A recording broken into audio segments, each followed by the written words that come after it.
건설기계 임대료 체불 문제가 해마다 반복되면서 올해도 노동자들은 거리로 나와 문제 해결을 요구하고 있습니다.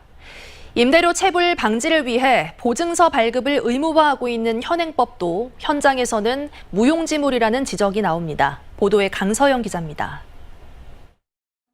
건설기계 노동자들은 임대료 체불 문제 해결을 요구하며 올해도 거리로 나왔습니다. 자신이 소유한 기계를 임대해주거나 운전 노동을 제공하는 건설기계 노동자들. 임금이 아닌 임대료를 받기 때문에 노동법으로 보호받을 수 없어 건설사 사정이 어려워지면 임대료를 떼이는 경우가 발생하고 있습니다. 올해에만 전남동부 지역 노조 측에는 총 59건, 5억 9천여만 원의 체불 신고가 접수됐습니다. 체불은 사료이다! 체불업체 처벌해라! 알고 보니 정부는 2013년부터 착공 전 건설사가 원청 측에 건설기계 임대료 지급 보증서를 제출하도록 의무화하고 있었습니다. 건설사 사정이 어려워져도 계약된 보증기관으로부터 임대료를 대신 지급받을 수 있는 제도인 겁니다. 하지만 현장에선 보증서 발급 의무가 지켜지지 않고 있었습니다.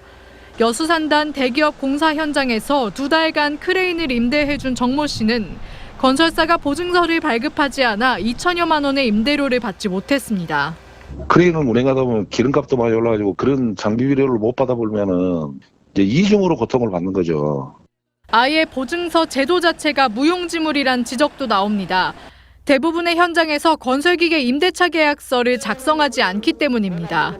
지난해 고흥 녹동 해수탕 건설 현장에서 6개월간 크레인을 임대해주고도 건설사의 자금난으로 5천여만 원의 임대료를 받지 못한 김재용 씨.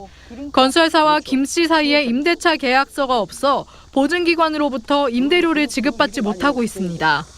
김 씨는 의뢰 입장인 크레인 노동자가 계약서 작성을 요구하는 것이 쉽지 않다고 말합니다. 계약서를 써달라고 얘기를 하는데 원청에서 조금 이따 합시다. 이게 미뤄져본 거예요. 어떻게 보면은 한 표라도 벌어먹어야 되는데 여기 밑보이면 안 되잖아요. 노조 측은 지자체가 임대차 계약서 미작성과 보증서 미발급 등 행정조치 대상에 관리 감독하지 않아 체불 문제를 방치하고 있다고 주장하고 있습니다. 현장 상황과 달리 실제로 전라남도에서 임대계약서 미작성으로 적발된 사례는 지난 3년간 단 한 건도 없었던 것으로 드러났습니다. 작동이 되려면 종합적으로 시가 또는 공공기관이 보증서를 발급했는지 여부를 확인하고 거기에 따라서 건설기계 임대차 계약서까지. 건설노조는 체불업체에 대한 강력한 행정조치를 지속적으로 요구해 나갈 계획이라고 밝혔습니다. MBC 뉴스 강서영입니다.